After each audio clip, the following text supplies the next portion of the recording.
What's going on, Aries? Welcome to your weekly forecast for the week of December 28th through January 3rd of 2020. Happy holidays, happy new year.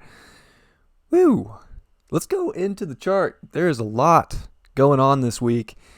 There's a huge full moon. I mean, I'm gonna be honest, this full moon with the moon in Cancer is a big deal. And we haven't seen a full moon in Cancer for a long time, with only the sun and Pluto. Mercury's there, but Jupiter was there last year. Saturn's been there for the last 3 years. Eclipses took place.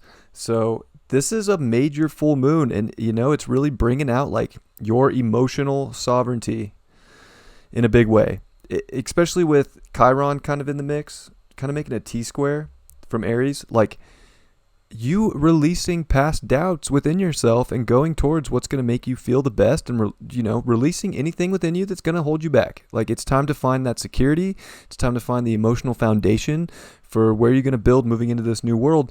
Jupiter, Saturn in your 11th house. This is innovative times. How are you going to move forward?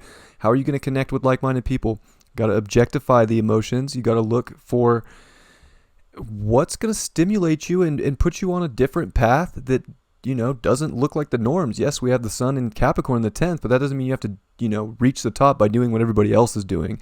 This is about doing it from your emotional, sovereign, powerful self and releasing wounds of an old story and going after what's going to actually stimulate you and put you to the top. Career's a big deal right now for you. It's go time, baby, go time. Mars is going to come out of shadow this week on Sunday at 28 degrees. So this is the last week of Mars in shadow. So Mars is going to end up being full strength coming into next week. So this is a big time to tidy up loose ends when it comes to what you want. Go forward with what brings you freedom. Go forward with what brings you courage, passion. You have to be the leader for the life you want to live and do it your own way. And if anything's trying to hold you back, that's where you got to release that. Don't let things outside of yourself hold you back, and find that power within yourself, in your emotional body, in your home life. How can you move forward and not put too much on an old story, on past wounds?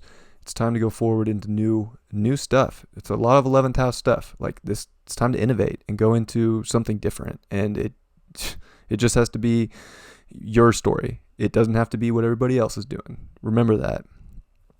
Venus is a big deal this week. It's going to cross over the south node, and during this full moon, not only that, it's going to square Neptune. While Neptune is, of course, square the nodes. That's not the node. That's the node.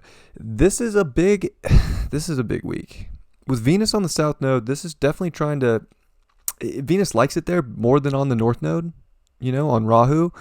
It can feel comfortable, but this is where you got to really not get spelled into some old story, some old belief system.